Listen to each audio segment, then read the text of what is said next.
Business owners likely will have only one shot to sell a business. Most don't understand what drives value and how buyers look at a business. Until now. Welcome to the How to Sell a Business podcast, where every week we talk to the subject matter experts, advisors, and those around the deal table about how to sell at maximum value. Every business will go to sell one day. It's only a matter of when. We're glad you're here. The podcast starts now. On today's show, I get the opportunity to interview Max Zanan. Max is the author of 4 best-selling books on automotive retail management, and they're entitled Perfect Dealership, Car Business 101, The Art and Science of Running a Car Dealership, and Effective Car Dealer. Each book, and I did this in my, reviewed them in my research for this interview. Each book has plenty of stars right next to it. So each book is a top-rated Amazon category leader and certainly has received many 5-star reviews from prominent dealership owners and managers. Max's success as an author, general manager, and entrepreneur has helped position himself as the preeminent voice of leading the charge for modernization of the auto retail industry. He has 20 years of experience in sales, compliance, dealer management, consulting, and everywhere I looked, his name kept popping up. So I hope you enjoy my conversation with Max Zanan. I'm your host, Ed Meisigland. On this podcast, I interview buyers, sellers, deal makers, and other professional advisors on what creates value in a business and then how that business can be effectively sold at a premium value. So in the introduction, you heard me talk about Max, and Max Zanan of MZ Dealer Services is literally the authority on automobile dealerships. I looked high and low for my research, during my research, and he is just that guy. And so I'm so grateful to introduce to you, Max Zanan. So welcome to the show. I mean, Ed, thank you for this wonderful introduction and the opportunity to be part of your podcast. Well, I'll tell you, I've been looking forward to this because it's a different animal. And I think, and like I said, in my research and all the things all the different, pieces that go into making a successful dealership, there's a lot going on there. But before we get into my questions, can you talk a little bit about MZ Dealer Services? So MZ Dealer Services is me. There's nobody else. That's the MZ part. Right. There's nobody else, meaning literally I do not even have an assistant. Okay. And my job is to help dealers make money. And it sounds easy, but car business is so complicated and complex that there's a reason why a lot of dealers do not make money. So again, there are different ways where you can make money. And I try to bring all the options to the table so the dealer doesn't become a one-trick pony. They can maximize, profit opportunities in every single department. Because oftentimes dealers make a mistake and they obsess over the sales department, right? Because they're convinced that you can sell your way out of any trouble. But when you buy a dealership, a franchise dealership, you're not just getting a new car department. You're getting a used car department. You're getting a service department. You're getting a parts department. Sometimes you're getting even the body shop. So unless you're maximizing every single opportunity that you paid for, you're literally leaving money on the table. Yeah, some of the research that I had found was that you look at each of those respective divisions as almost their own business within a larger business, and each has their own various attributes that contribute to value. One of the things that, I've been appraising companies for 30 years or so. And the funny thing is that everybody says, business valuation, it's both an art and science. And the funny thing was in the research, I saw the same thing about what you do. So can you talk a little bit about the art and science of what you do? So the science is easy, right? Because there are certain KPIs, right? Whether it's profit per car, number of line items on the repair order, number of hours worked, per repair order, stuff like that. But the art part is the hard part, right? Because you're right. Sometimes, and actually most of the times, each department operates in a silo to a degree where there is zero communication with other departments. And the art is actually to bring them all together and make sure that they work towards a common goal. Because the common goal is to sell cars and then to service cars and then to sell cars again. So if the sales department and the service department are in silos, you will never get that full circle. I get it. So is it a people issue for the art part? Is it a people issue? Is it a technology issue, or is it an all the above issue? It's all of the above plus lack of professional training issue. Oh. So the problem that we have is that I don't think you'll ever run into a Harvard MBA at a car dealership. Okay. Car dealers fail to attract talent the way Wall Street does. So why is that? Silicon Valley does. Yeah, why is that? Well, because people think of car dealers, car dealers have a terrible reputation, right? Sure. They're up there with congressmen, right? So, when there is this stigma attached to the industry, nobody is growing up saying that, I can't wait to grow up and get into car sales. Right. But let's say Wall Street doesn't have that stigma. And you do have, kids finishing school, going to college with a goal of getting into Wall Street. Whether as a trader, as a broker, as an analyst, they just want to be part of that institution. I get it. Well, the funny thing, you would think like, isn't it John Elway? Doesn't he own like a portfolio of Everybody wants to be a car dealer. John Elway, Mark Wahlberg, right? Everybody wants. I mean, Warren Buffett. Sure, that's what I'm getting at. So you would think that with that kind of notoriety, that it would garner attention for more people to get into it, but it doesn't seem to be the case. Maybe it's a best kept secret out in entrepreneurship. Maybe, but it works against the dealer, right? Because you cannot attract talented people. I see. You don't even get an opportunity, right? You literally get the bottom of the barrel. So how do you offset that? I mean, yeah, the only way to offset it is to grow your own talent internally. Okay, and then that begs, how do you keep them? How do you keep them from going to is it all economics, or is there something else that keeps the tech, keeps whoever there? There's definitely something else, because it's not just money, right? It's the organizational culture. Okay. So, and again, I think a lot of dealerships fail at that. For example, if you talk about organizational culture, the best example I can give you is probably Zappos. Okay. Oh, right? sure. The shoe company. All right. That's right. I mean, there's a reason why Amazon paid $1 billion for a shoe company. Right. Right. It was the culture.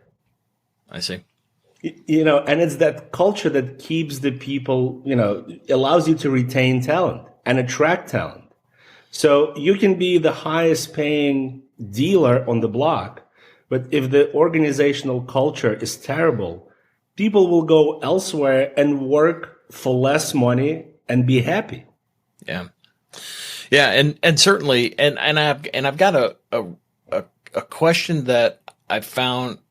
This is a statement from CDK Global. I don't know who CDK Global is, but it said that, and I'll just read it. So it says, CDK said that there are a lot of assumptions made about Gen Z, loosely defined as individuals born between 1997 and 2012, the need for instant gratification from simple online purchase experience to real-time social media engagement. However, when it comes to buying a vehicle, CDK discovered that Gen Z seems to be more thoughtful and spend more time weighing decisions, while the experience of buying new and used cars of buying a newer used car more frustrating than any other generation. With Gen Z the most interested in understanding all of their options, so that was 81% compared to millennials of 73%, Gen X of 60%, and baby boomers 45%. The need for education both online and from knowledgeable representative at the dealership proves to be critical according to the study. So that my point to you is it's exactly what you were saying regarding employees and the people that are representing the dealership, that the expectation of those that are now buying, it has to be a better experience, and those people have to be able to have the education and communication, right? Or no? To me, the most frustrating part about the statement is the fact that CDK Global made it. Right? I don't think they have any place to make that statement, because CDK Global makes an operating system that dealers use. Well, then that makes sense. Okay. Right? So I don't know how much CDK Global knows about car buying, car selling, or the demographics of buyers. But to be honest with you, this is what they say about every generation. I mean, if you look back, I mean, they were saying the same thing about millennials, that millennials are different. I'm a Generation X, right? The best generation. Heck yeah, right? It is. Yeah. And everybody was saying, oh my God, millennials, everything's going to change. They will not be buying cars. They will be using ride share. They'll be Ubering this, lifting that. But at the end of the day, this is what happens in the real world. You become an adult, regardless of your generation. And as an adult, you know what happens? You move to suburbs. You know what happens in suburbs? You can't live there with Uber. You need a car. Yep. Right? You become an adult, you get married. You become an adult, you have kids. Right? You can use rideshare if you got to take your kid to the soccer practice. Right. Right? So at the end of the day, you become like the generation before you. And you buy cars exactly the same way as the generation before you. That is such a great point. No, and you're exactly right. And I didn't think of it until you said it, but the same thing, the same concerns that I have putting my kids in cars and such are the same ones certainly my parents had and your parents had. That's it.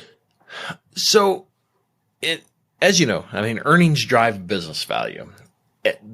In reviewing the comments about all four of your books, it was a repeated theme that your tips led to increased profitability. Do you have any favorites that you could share without selling out? Listen, the beauty of this business is there's nothing I can trademark.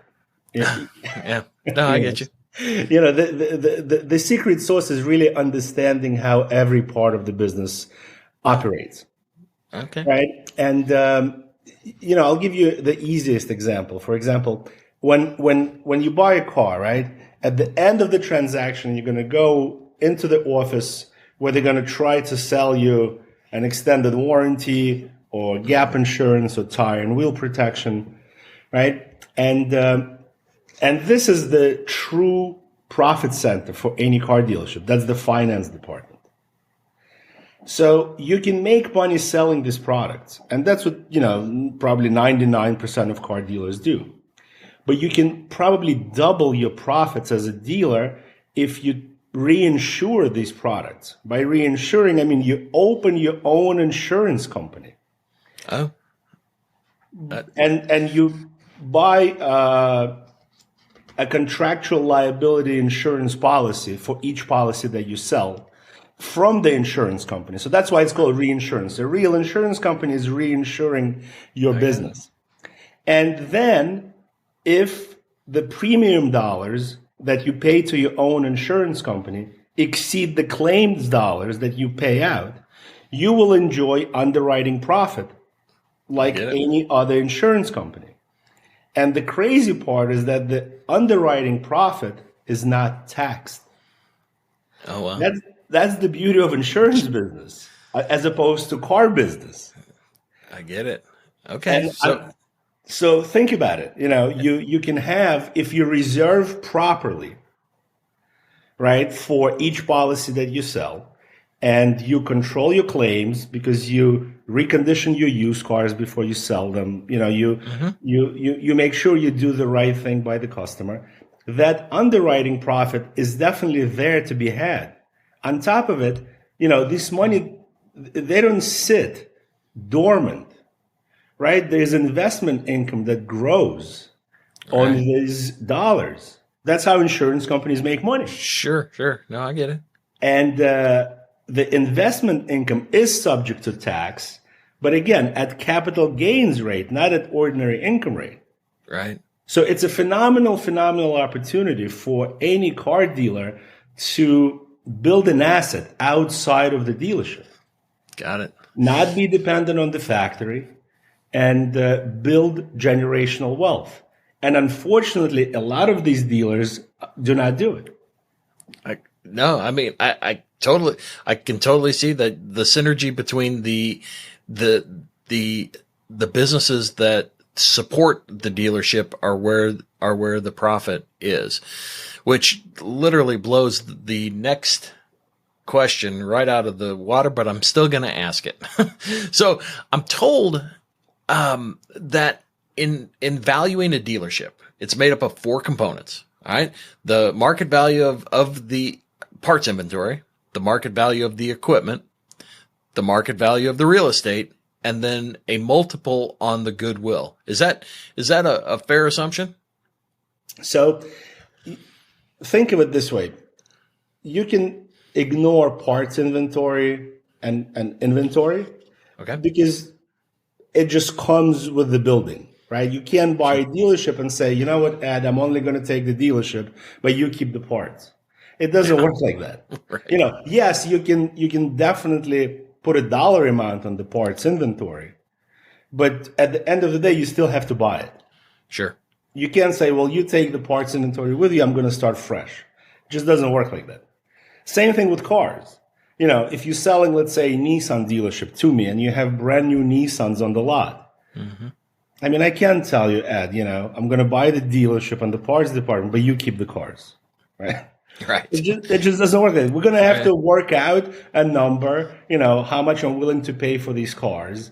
But the real crux of the issue is the blue sky. Sure. Blue sky is the value of the franchise. And the value of the franchise is something that market dictates. It's not dictated by the dealer. Really? So where does the market get its multiple or factor to apply to the goodwill? You see, most corporations in America report their earnings on a quarterly basis. Okay. Of course, car dealers are different. They report every month. So this information is public. And every manufacturer, so let's say you are a Nissan dealer or you are a Chevy dealer, doesn't matter, right? When the month is over, let's say January is over, within the first week of February, your factory expects a complete financial statement electronically sent to them. Wow. So they know the profitability of the franchise. Exactly. So I think that's how really gets established. But then listen, a lot of it is common sense. For example, I'm sure there are more Kia dealers than Porsche dealers. Sure. And you sell more Kias, but you make less money per Kia sold. as opposed to a Porsche, right? You sell a few of those, but you make a lot more per car sold. I get it. Right? And then let's say the high, usually the high line brands have a higher multiple, Porsche being the highest multiple. Last time I checked, Porsche was selling for 11 multiple. 11 times what? Earnings. Okay. But these are crazy earnings. Sure. No, I get it. Because you see, what happens with the Highline dealership, whether it's Porsche or Mercedes, not only that you get to make money selling the car, right? Because it's a desirable product and, people are willing to pay for the service and the car. Yep. But let's assume for a second that you bought that Porsche, right? You're not going to Jiffy Lube for an oil change. You're not. Yeah. No, you're right. So that service retention is almost guaranteed, as opposed to you buying a Toyota Corolla. I got it. Right? You can easily go to Jiffy Lube. Easily. You're right. So that service retention is basically guaranteed. And the amount of money that you are charged in a service department, I think, Mercedes, Porsche dealerships right now are over $200 an hour for labor. Wow. These are almost like doctors. Right. No, you're right. You're exactly right. Oh man.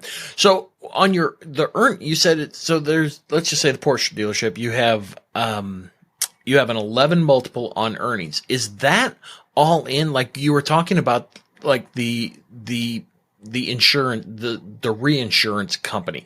Is that all dumped in? All right. No, reinsurance company is out. It's an asset. It's almost like an off balance sheet. Okay, so they'll bring their own. If they want to do it, they'll do it themselves. But that's independent of the value of the dealership. Exactly. So it's basically, your net profit, right? Yep. That you generated in sales, service, and parts. Okay. I got it. So around here, there was a recent article about and here in Indianapolis, we're seeing some dealerships turning over, and these were family dealerships, and it doesn't seem the article was basically that the next generation, or I shouldn't say that, the selling generation did not want to invest in modernization in order to make it more marketable. So then, one of a different dealer from a neighboring town comes in, and now they have a presence in Indianapolis.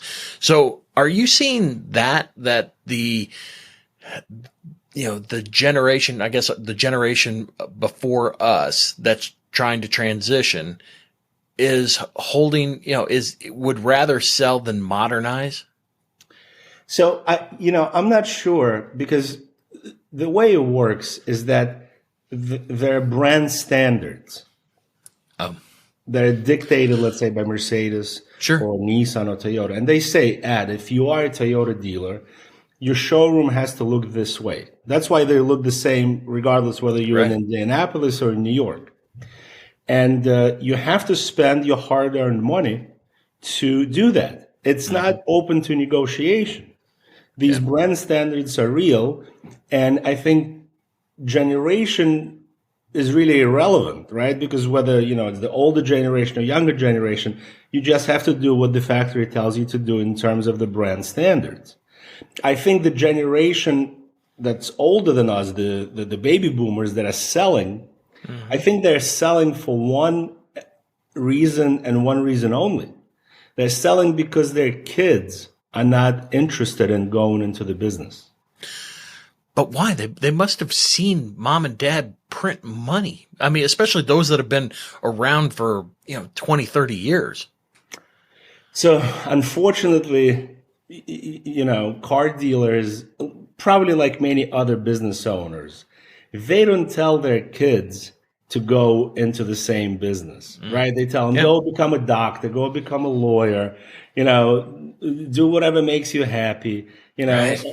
And they do, right? And they become high school teachers making $40,000 a year, right? Because her mom and dad are gazillionaires, Right. and subsidize their lifestyle. No, you know what? That's a great point, and disappointing, but at the same time, it is what it is. So you see industry consolidation more so than transfer from Gen 1 to Gen 2. Fair statement? Car business is extremely fragmented. I don't think there's another business like that. Because if you look, look at, let's say, internet search business, right? It's Google or nothing, right? Mm-hmm. Right. Social media, it's Facebook, Instagram, Twitter, and Snapchat, right? Right. There are 18,000 franchise dealers in America. Okay. The largest auto group publicly traded is called AutoNation. Okay. They have 330 dealerships out of 18,000. Yeah. No, I see where you're going. So it's super fragmented. So when we talk about consolidation, even if it consolidates another 10%, it'd still be super fragmented. Yeah. No, that's a great point. Like I said, in communities like ours, it seems as though one family starts buying out another family. Like it seems like in our community, it's Tom Wood. It's now. I'm trying to think of who's buying them out, but Andy Moore, he just continues to expand his market share, I guess. And it doesn't seem, and that leads me to my next question. I mean, are individual buyers candidates for getting into this business, or do you really have to, is the pedigree, you really better have a real clear understanding of what you're getting into, because all the moving parts in this business is something unlike anything you've been accustomed to. So listen, there's a fail-safe mechanism built into the buy-sell process. Okay. So, for example, you would like to buy a Toyota dealership. Mm-hmm. Toyota will never approve you, even if you have the money, because you don't have the experience. Okay. Because the factory is not interested in having dealerships fail because it's a bad reflection on the name. I got it. So it's not like, well, let me just, have some money and become a car dealer. There's a very thorough approval process. And if you don't have the experience, you would have to bring in an executive manager, that will probably end up being your partner. I got it. That's fascinating. I would, while I understand like franchises, not necessarily automobile franchises, I do understand the rigors of going through the approval process. But again, I follow what you're saying, that it needs, right. So I think the difference between a Dunkin' Donuts franchise and a Nissan franchise is that you and I can become Dunkin' Donuts franchisees, but we will have to attend the Dunkin' Donuts University. Right. It doesn't work like that in car business. You can't buy the franchise and then go to school provided by the manufacturer. I got it. So the book you wrote during COVID. So in the book, Effective Car Dealer, Selling Cars, Parts, and Labor After COVID-19, you talk about these are the silos: the sales, financial and insurance compliance, service, and parts. So what, and you alluded to this earlier, but I wanted to scratch the itch a little bit more on what area makes the biggest contribution to making the business saleable. I'm assuming it's service, but I may be wrong. So there's a huge problem in car business, and the problem is this: 97% of owners, partners, general managers, all came up through sales. Okay. They don't understand parts and service. Okay. So since 97% of your owners or future owners came up through sales, to them, sales department is it. So all they want to know is how many cars you sell, how much money per car you make. they don't really understand KPIs that are in parts and service. Yeah. And yes, you're right. Parts and service is extremely profitable. For example, markup on labor in a car dealership is 75%. Wow. Markup on parts is 50%. You can never get these margins selling cars, ever. Yeah. No, I get it.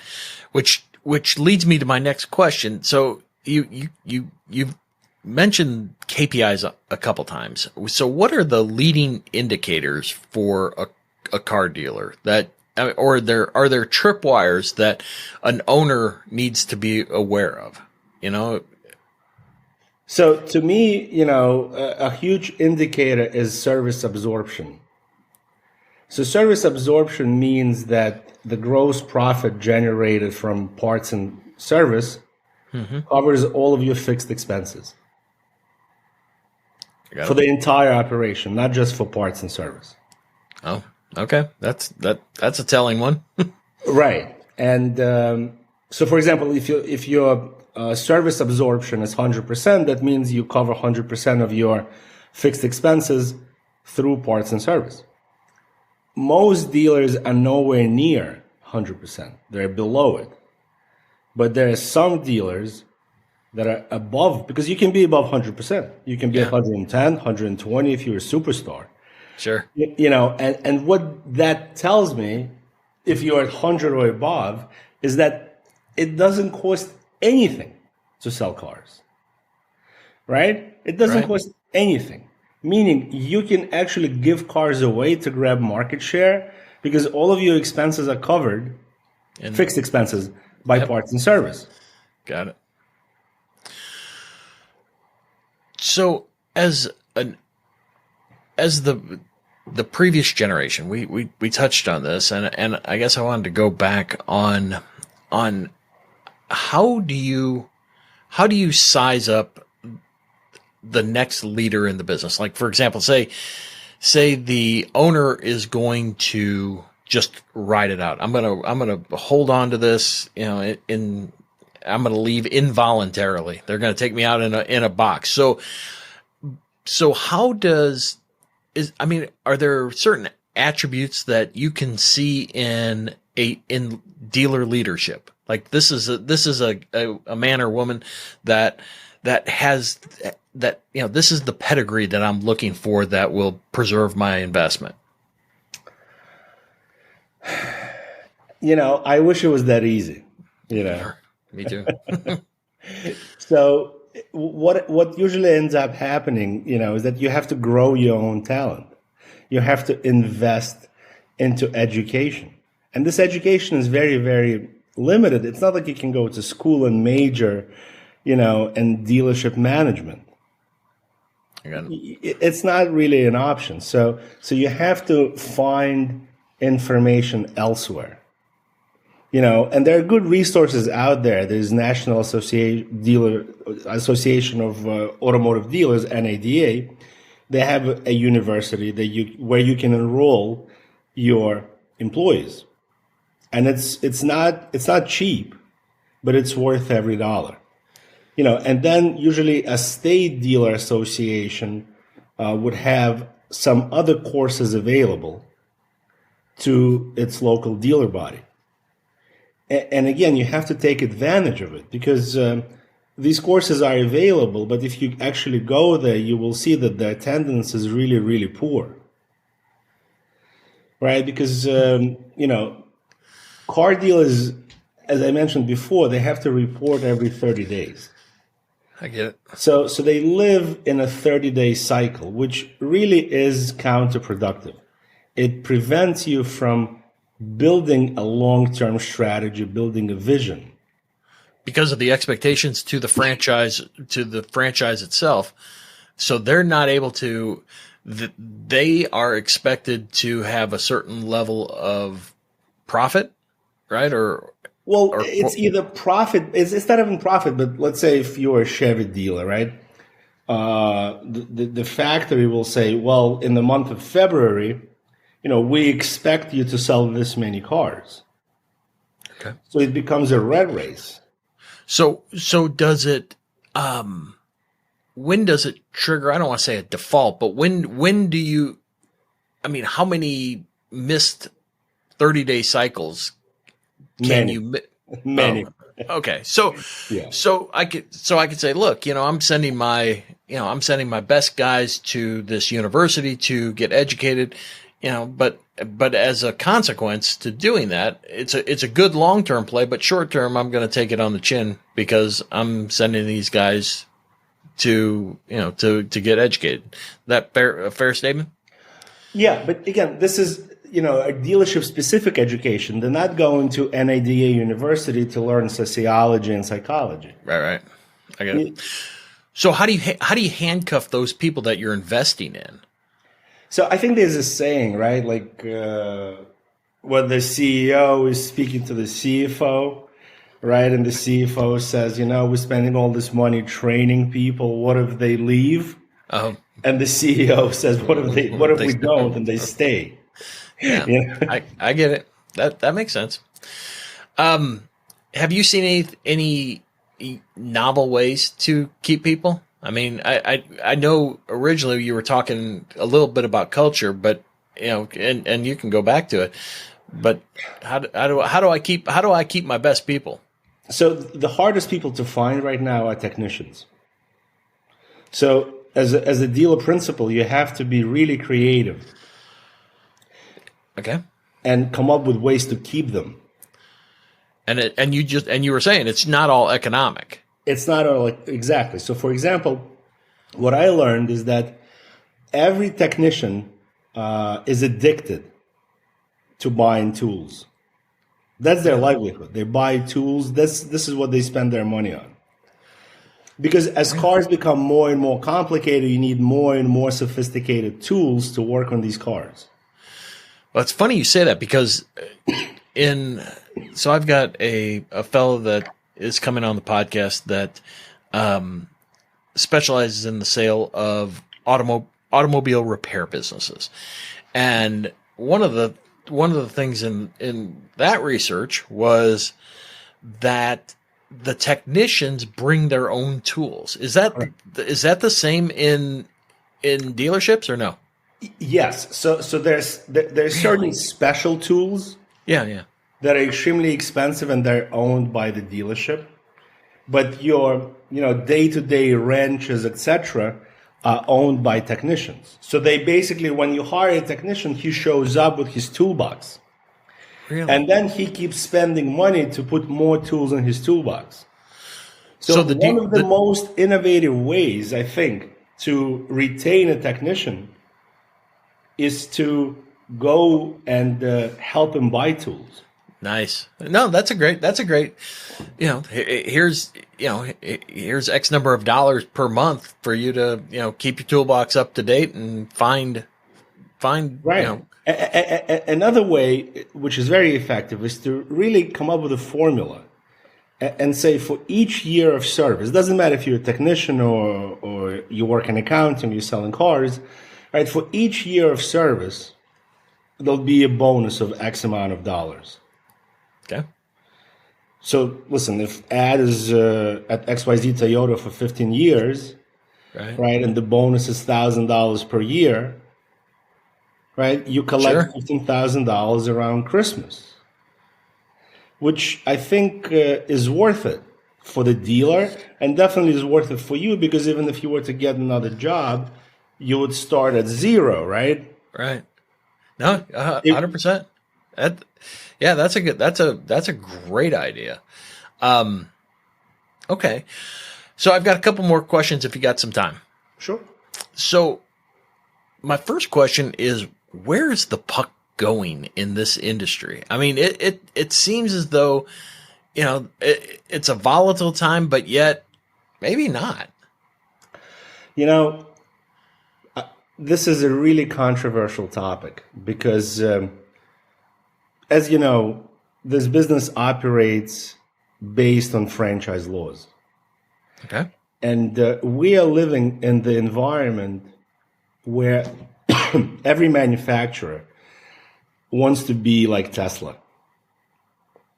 And Tesla operates outside of franchise laws. Really? How so? Tesla sells direct. Tesla was able to break franchise laws. Right, so Tesla sells direct to consumer. And now, basically what happens in every boardroom, right, whether it's Ford, GM, there are two fractions in every boardroom. There are old dogs that understand that you cannot sell cars in the United States without dealers. And then there's another fraction that says, but wait, look at Tesla. Right. And then they keep pointing at Tesla's valuations. And Tesla is valued more than every manufacturer combined on planet Earth. That's the stock valuation. Sure. I get it. Right? So these factories, again, whether it's Ford or GM, they're trying to come up with creative ways of how to cut out a dealer and sell direct to consumer.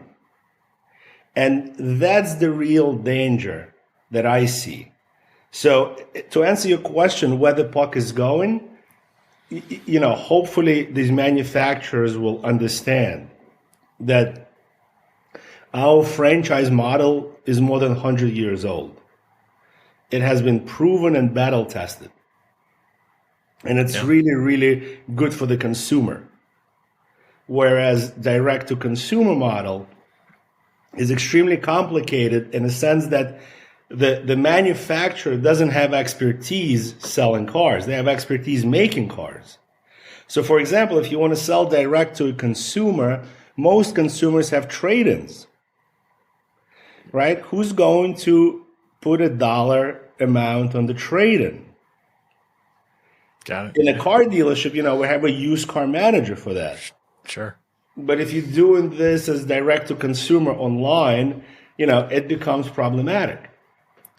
And this is also the collapse of Carvana. Is that how that fell apart, or no? Well, Carvana fell apart because the math doesn't work. Math is math. Right. Right. So let's say, let's just to use round numbers. Let's say every used car that you sell, let's say you make $1,500 on the sale of the vehicle. Okay. In a dealership. And then there's other profit by selling warranties, and stuff like that. But let's say you didn't sell anything in that office. You only sold the car and you made $1,500. Okay. It's a very respectable number. But that's assuming that you have a local customer. They took the car and they drove home. Let's say Carvana made the same $1,500, but they had to ship the car to Alaska. Oh, sure. No, that makes sense. Your $1,500 is gone. Yeah, I get it. So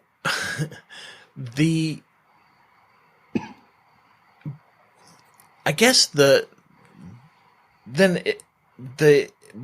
car buying experience is always brutal, and everybody wants to know why it takes 4 hours to buy a car.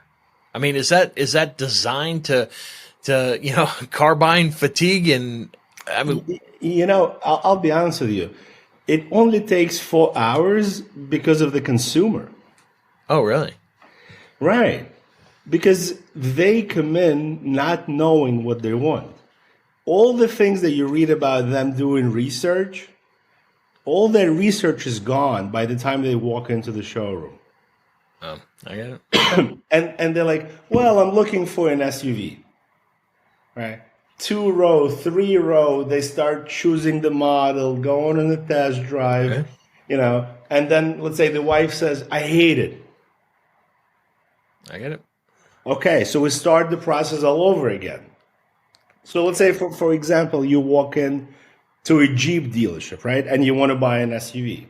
Mm-hmm. Jeep makes SUVs of every size, right? There's a tiny one, there's a Cherokee, there's a Grand Cherokee, there's a Grand Cherokee longer version, and then there's a Grand Wagoneer, which is like a school bus. Yeah. And now, the consumer has to make a decision, and that decision-making process is extremely long. Sure. But once they've established price, it seems as though, the meter starts all over again, waiting for financing, waiting for the opportunity to go through that process. Again, you see, this is not so clear cut because, yes, if you walk into a dealership and we picked a car for you and we settled on the price and you don't have a trade-in and you have excellent credit, that financing process is instantaneous, right? You're easy to get approved on. Right, but usually most people have a trade-in, right? So now it's the reverse, right? Because when you have a trade-in, you are selling the car to the dealer. Sure, I get it. Right, so now you negotiate on the trade-in. And then what if you have some blemishes on your credit? Mm-hmm. And maybe you were hoping to get that low APR, but you don't qualify. So the dealer has to find a different bank. Yeah. And that takes time. And then you go into that office to sign the paperwork, and the finance manager has to go through his presentation and present to you every protection product that's available for sale, because you will then turn around and sue the dealership if these products weren't presented. I get it. Okay, so it really isn't a vehicle to I mean, certainly there's some upselling that goes on, but it's not a tactic to wear you down so you buy more. It is not, and I think every dealer would want to speed up the process. Sure, if it takes me to sell a car and the process is 4 hours and I'm the salesperson, right? I cannot take another customer for the next 4 hours while I'm selling the car to you. That's what I would have thought. I get it. So at the conclusion of every podcast, I've always asked everyone I've interviewed, what is the single best piece of advice that you could give our listeners that would have the most impact on their dealership? What would that be? Make sure that all of the departments in your car dealership are operating and working towards a common goal. And you have to define that common goal. And it has to be very, very specific, right? Because you can't say our common goal is to sell cars, right? It's a little too vague because every dealer's goal is to sell cars. I'm yet to meet a dealer whose goal was not to sell cars. I see. Right? So you have to say, well, my goal is to sell cars because, and what is the value proposition that you are bringing in your sales department? And then after, let's say, I bought a new car from you, what is the value proposition that you bring in your service department? Right? Because I could have had an amazing experience buying a car. And then I come for service and experience is terrible. I will never be back to buy another car in that dealership, unfortunately, even though the sales experience was phenomenal. That's how interconnected these silos are. I get it. So it's funny you say that because for my youngest daughter, she has a little Hyundai Santa Fe, and I took it in for a recall, and it came out, and here was 4 pages long of all the recommended things that we do, and I mean it was like $5,000 of stuff, and it was like, I felt, I felt, I was getting squeezed, and it was, what do you do? And so my point to you is, you're right. It left a real bad taste in my mouth that, I'm not really certain, I'm all for you making money. I'm just not all for you making money only off of me. It just, there was a lot to what they gave me. And when I vetted it out, I was getting jammed. I mean, that's the long and the short of it. And so, yeah, but back to your original comment when we first got started, that the reputation of the industry is a tough one to overcome. And again, it's things like that cause it. So I'm with you. But to your point, the good dealerships will always sell. Those that have the value proposition, that have the synergy between the silos. I'm 100% with you that those are the ones that you're looking for, and those are the ones that will get the premium. Yeah, exactly. And the other piece of advice that I can give, and it's a tough pill to swallow. I encourage every dealership owner to mystery shop his own business. And, you can really have a heart attack doing it. Yeah, that makes sense. So what's the best way that listeners can find you, other than all you have to do is put Max, right. Max in Google, and you got the first few pages. So what's the best way we can do that? I mean, listen, as I told you before, I am a one-man show, and the best way to get in touch with me is just call me. Okay. I actually answer the phone. There's no answering service. There's no secretary. I know how to use a phone, so I actually pull back. Got it. So you kick it old school. That's good for you. Well, I will have everything we talked about, as well as a link to your website and everywhere that you can find Max, including, if you're all right, I'll have your phone number in the show notes. Sure. So Max, you 100% lived up to the hype I was hoping you would. It was awesome. I so enjoyed our time together. Thanks so much for being on. Thank you for joining us today on the How to Sell Your Business podcast. If you want more episodes packed with strategies to help sell your business for the maximum value, visit howtosellabusinesspodcast.com for tips and best practices to make your exit life-changing. Better yet, subscribe now so you never miss future episodes. This program is copyrighted by MISO Inc. All rights reserved.